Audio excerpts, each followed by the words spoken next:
horta sideed ula socotaa xaaladda laascaanood waqtigan ka taagan abwaan waxaan ula socdaa masiiba ka dhacday colaadaha colaad maaha waa masiibo hadday colaaddu maatada dhaafi weydo oo curyaanka dhaafi weydo oo duqa gaboobay dhaafi weydo oo maaliyadda dhaafi weydo oo dhiska dhaafi weydo oo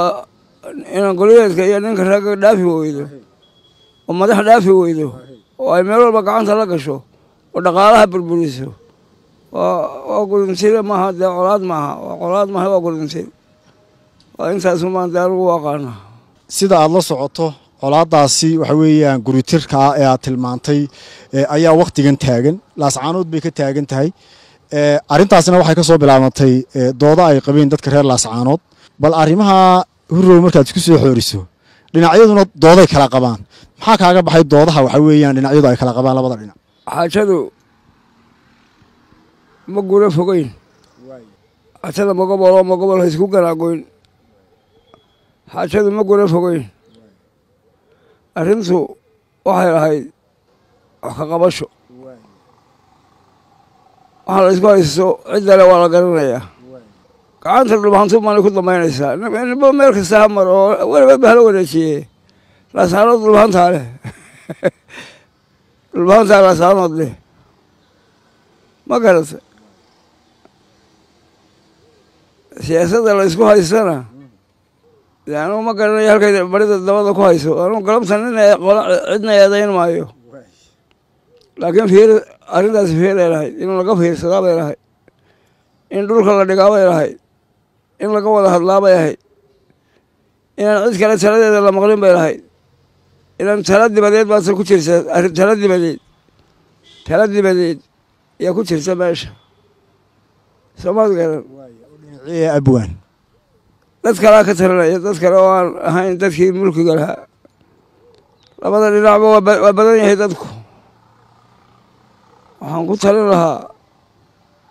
waxaa arrintaasi waxaa u ekayd ka fiirsasho in laga fiirsadaa bay ahayd in waayeel loo diraa bay ahayd in wax la qaybsadaa bay ahayd dadku xaaladda waqtigan taagan sababo badan iyo asbaabo badan bay u sababeynayaan waxyaabaha salka u ah ama gundhiga u ah arrinta laascaanood iyo inay haatan halka gaadho maxay salka ku haysaa arrinta laascaanood ka taagani aragtidaada anigoo si xun u taagnaayo habartoo sinsaarad siqiin iyo anigoo si xun u taagnaa ayaa iskaashaday buuri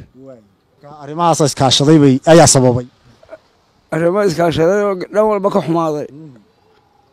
xaggana ammaani maayo shicib dee dowladii la dagaalamayso ammaani maayo si kastaba ahaadee inay dibadda uga baxaan bay ahayd oo ay dhegeystaan oo ay gacanta mariyaan oo ay wax la qaybsadaan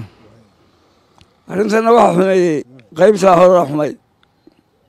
arrinta waxaa xumeeyey qaybta horaa xumayd dadka arrimahan falanqeeyaa inta badan waxay sheegayaan in reer sool cabasho muddo dheer ay qabeen oo somalilan oo soo danjirsatay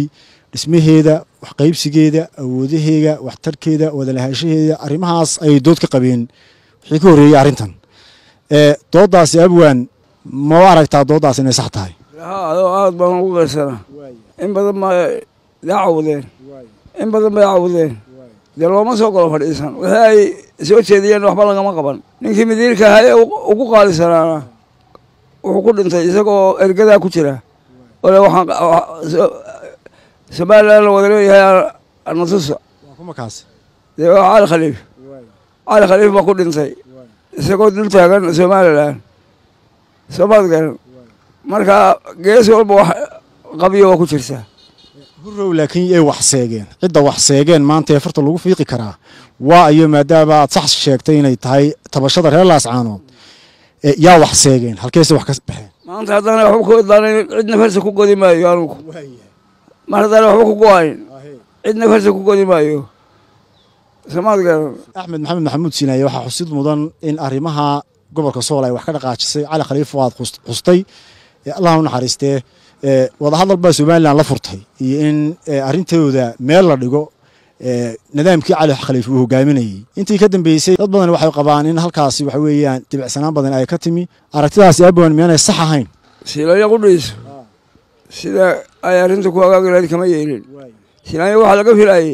isagu waa la dhashada waa yaqiinay gurigu kula jira waa dabeecad yaqiinoo dhaqanka meesha uu warayay intaan waxba qaybin ee sharciga koolina sii daynin warkiisa ee wasiirada qaybin ee dowladda dhisin inuu dhibaato isugu yeedho inuu dhado taliya inuu talaa leeyihiin meesha ku soo daro talaa leeyihiin inuu meesha ku soo daro soomaad garan ma dhaqaaqinoo sababaha u dhaqaaqi weydina waa in xukunkiisina dhammaaday xukunkii kale nidaamka la wareegay ee madaxweyne biixina aanay arrintii dhaqaajin kiisiina wax kama qaban oo dagaal baabo isna gacanta ay u geliyeen waaba dagaalameen dee silaayo isagana dagaal baabay gacanta la galeen soomaad garan dee muuse biixina waxba kama qaban cabashadoodii iyo waxtirsigoodii in badan buu isdaba soconayay waxba kama qaban in badan bay doodo ay waxa weeyaan isimada iyo garaadada iyo madaxda dhaqanka ee deegaanadaasi ay la garnaqsadeen oo warbaahinta ay soo mariyeen garnaqsiyo iyo doodo ku saabsan arrinta oo ay leeyihiin war haddii xukuumaddii iyo ciddii talada haysay ay arrintayadii u dhega nuglaan weyday haldoorka kale ee somalilan oo nala eega oo waxa weeyaan arrintan waxaa laga qabto ku muuqataa in dad waxa weeyaan marka xukuumadda laga yimaado somalilan oo dhan iyo haldoorku iyo odayaashu ay ka gaabiyeen ba arrintaa inay ka daba tagaan somalilan guursiya u taliya cid sadkii ay lahayd taladii ay meesha ku habboonayd meesha ka qabatay golaha guursida iyo golaha baarlamaanka iyo madaxtooyada mid wixii ay arrintu ku degi lahayd qabtay oo tallaabo ka qaaday kuma jiro soomaad garan dhulbahantana sida la moodayo ka hanweynaa waa ka hanwenya sida loo haysay ee lalahaa waxaasaa ku filan dhulbahanta laba wasiirida kuma filla soomaad garan awooddii waxaa la isugu geeyay laba wasiir la siiyo dee dhulbahanta dhan wasiirsanaya talada wax laga siiyo dadku waxay u arkaan arrintu inay sii fogaatay maxaa kuu muuqda adiga aniga waxaa maanta ii muuqda maanta iyo maalintii hore waa kala jaad maanta khasaare badan baa dhacay maalintii hore waa fududeed waxaa sharci la furo iyo heer laga wada hadlo iyo shaqaale la kordhiyo iyo maaliyadda wax la iska siiyo iyo waxbay ay lahayd maanta intii way ka heer badan tahay seeftu maanta galka mana leega mana eka way ballaadhatay waxaan leeyahay maantana wax ka qabashay leedahay waddada xalka ugu habboon ee xalkaasi loo mari karo ama arrinta laascaanood xalkeeda maxaad u aragtaa tala ahaan iyo aragti ahaan talada waxaa laga siiya dhulbaante